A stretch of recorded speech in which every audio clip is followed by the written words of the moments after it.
Welcome to Week 15 of the 2022 NFL season, where the playoff picture is beginning to take shape.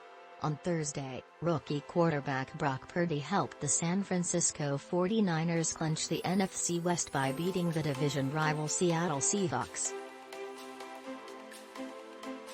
Saturday's three-game slate started with the Minnesota Vikings hosting the Indianapolis Colts, who built a 33-0 halftime lead before Kirk Cousins and the Vikings pulled off the biggest comeback in NFL history, clinching the NFC North in the process.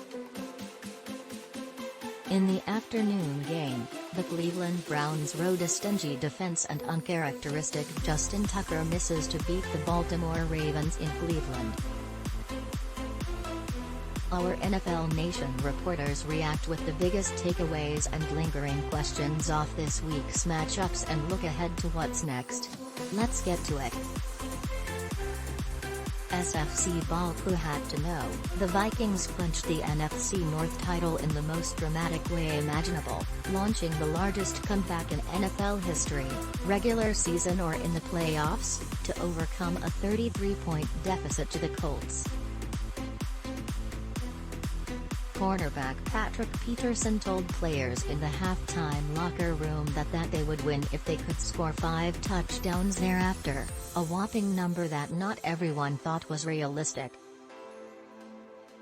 But they did exactly that, and now have won 11 of the first 14 games of Coach Kevin O'Connell's tenure. Which Vikings team will we see in the playoffs?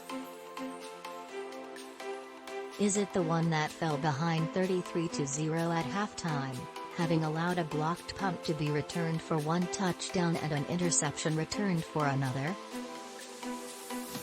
Or is it the one that outscored the Colts 39-3 the rest of the way?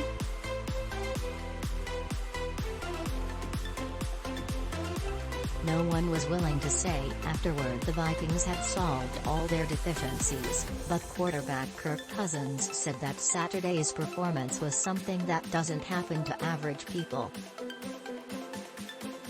Kevin SeifertNext game, versus Giants, Saturday, 1 p.m. ET. What to know, the Colts' second half breakdown had many contributing factors.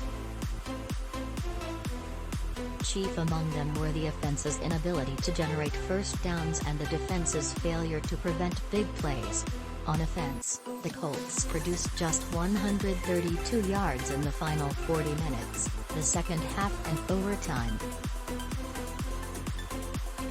That gave the Vikings numerous chances on offense, leaving the Indianapolis defense struggling to get stops.